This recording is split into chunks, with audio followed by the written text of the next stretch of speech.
people's dials would go wrong, right? And they'd be dialing like 925 and instead it dialed 911 because their dial's really crappy. Or sometimes people would not like take their finger. You got to take your finger, and it's really important to go here and take it out. If you do this, no. And what's great, I bring like little 8-year-old kids here and I go, hey, dial a number, and they're like, you know, they don't even know what a dial is. So it's party lines. So in Roseville telephone, you could have a 4-party line, a 2-party line, or a private line, 1-party line. But each ringer had a different cycle ringer. And that's why they were only 4, you know, other companies had 8 and 12-party line. Roseville only had 4 because they only had the 4-cycle ringers. So if 4 people were all on the same line, and I called this one's phone would ring. Once they answer it, nobody can make a call, but none of them were bothered by the ring. Right. In Loomis, they had 12-party lines, but they didn't have different cycle ringers. So every time your phone rang, you heard it, but it rang differently. The cadence was different. So, for instance, your phone might go ring, ring, ring, and mine would go ring, ring, ring, ring. Somebody else would be ring, ring, ring, ring, ring, ring. So when I was a little kid, I'd go to my aunt's house, and her phone would be ringing all the time. She'd go, it's not for me, it's not for me. Oh, I gotta get that. And I thought she was like a wizard, right? I did not know till I came to work here how she knew it was for her. Because I was 5 years old, right? I didn't pick up on the cadence difference. To me, it just rang. We're in the same exchange. It was a toll call. You can literally, I remember they would call us and go, I'm calling my neighbor across the street and I have to pay. Well, that's because they're in Pacific Bell and you're in Roseville, and they hated it. So that was my trick because I was poor. Well, the other thing was big back in this day and age, before these phones, was collect calls, build to third-party calls, messenger calls, all these special calls that involved the operator. So the operator was still involved in a lot of stuff during this time. It wasn't until cell phones that the operator kind of disappeared. And even today, prisons still, they're about the only ones that make collect calls, but they still do collect calls. So you could call an operator and say, hey, I have a collect call, this is Frank, right? Call this number. Well, my parents, I lived in Rockland, and there was nothing to do there. There was almost nothing to do here either in 1960, right? So they'd bring me to the movies, and then when the movie got out, I would call and say, I got a collect call from Frank. Do you accept? They'd say no, and then they'd come pick me up. So they'd spend that 10 cents. So you can see how the clock is built in. You don't have to. It's color coded. Well, this is to start. This is to stop. And each position had their own clock, and they had their own keyboard instead of dial, right? It'll tell us right here. 1959 to 1981 at this company. So even though it was done here in 81, and, you know, places in Missouri and stuff, it was probably there a lot longer. In fact, we just had a guy donate a cord board to us for an answering service and said, well, we just took this out a couple months ago. So you know, it depends on where it was. But in the 60s, this would have been everywhere. And the other kind of call that's kind of interesting is a messenger call. So those were big for people in Mexico, because in Mexico, back in the 70s, 80s, there'd be a little village with one phone, right? So the person would say, I got a messenger phone for Pedro in Oaxaca village. So the operator would ring down there and say, I got a call for Pedro. They're like, oh, okay, somebody get on a bicycle or whatever, go to the house. In the meantime, she's doing a bunch of other stuff, waiting for, it could be 30, 40 minutes. And they're still not paying for it, right? No, they're not paid for it until Pedro comes to the phone and says, hello. And so she'd have to be listening for that while she was doing all the other stuff, and then start her clock. And so the slots are the same, 1, 2, 3, 4 for the chords, but they had so many calls going here, they would usually stack them. So they would just stack them, 1, 2, like this, because there wasn't enough slots. And then when you got done with your ticket, you slid it down to a supervisor at the end, and they would actually put it in a little Easter basket kind of thing, and then at the day they'd tally them up and put it on a sheet that went to accounting. Now, the billing is kind of interesting too. All the tickets on that board were all written. In the step system, they actually had what they called tabulator allotters that were getting the data of the call, and then these perforators. You see that box with the reel on it? And so it's like a little Morse code. It tells you the date, the time, the caller, the call number, the duration, and it does it all in code with punch tape. Then they would take this paper tape across the street and put it into this Hewlett-Packard computer that was, as big as 3 washing machines, and it would read it and print out the bill. Now the problem would be is sometimes the perforator pin would stick. Now we knew that there's 782 and 783, so if it printed out like 789, we knew, oh, that's wrong. So we could actually go through manually and recover it. And one time that was my job. They gave me 2 full boxes of it and a little jig, like, you set it next to it, and you'd be able to figure out, okay, this is what the number should have been. And after a while, I could just go like this, write it down, do the next one. I didn't need the little template anymore because I'd done so many, I needed that job. But that's the tabulator, and that's the perforator that would print that. Paying for it up front instead of a month down the road. And the company had like 464 payphones at the peak. And that was just in Roseville, Citrus Heights.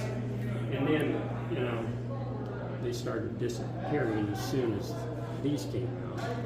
Right. We actually were part of the Bell system when it came to that. It was called Improved Mobile Telephone Service.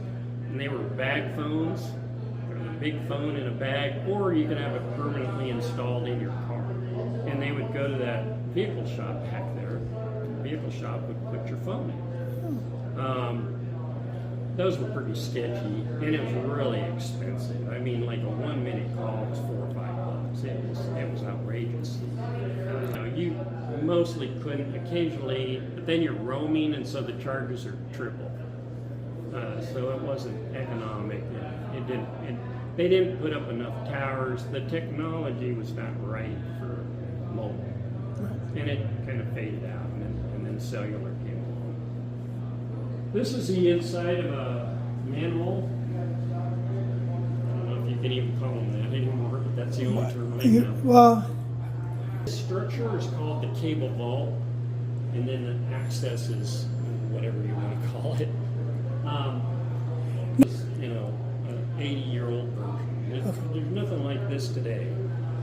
And the reason being is it was toxic, dangerous, very, very deadly. There weren't too many guys who did this that retired, or if they did, they didn't retire for long, because they usually ended up with cancer or something else. And the reason being is these wires are all encased in lead. This is lead, so I don't want you to touch anything over here. And so when they did a lot to keep the cable dry, because the wires, you got to remember, plastic wasn't even invented yet, right? So they would wrap the wires in paper. Well, if they got wet, so they would have to cut open the cable. And what they tried to do to prevent that was they put these air pumps all along the lines to blow air out. So if a hole got in the cable, the air would push against, rainwater and keep it out. Now, if it's underground, you're not going to be able to push that out.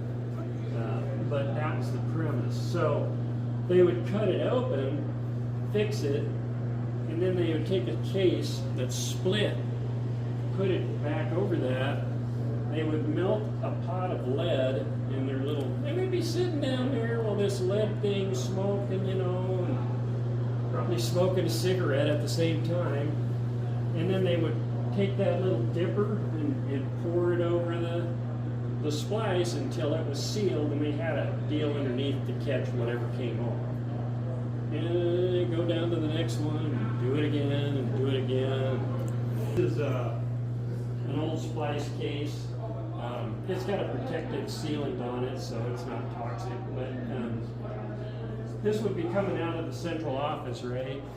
And then these cables would go branch down different roads, and then eventually to different homes. And there's 2,400 pairs of wires in here. So if every pair worked, which they never did, you could get 2,400 simultaneous calls up, right? But on this fiber, I can get 100,000 calls across this real easy.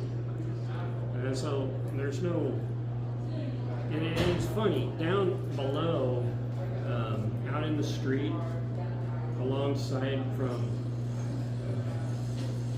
let's see, this is Grant to Lincoln, this whole block anyway. There's an underground building basically. It's a cable vault. It's a little wider than this, and it runs the whole block. And it was made to house all these cables. When the architect designed it up, there was no fiber.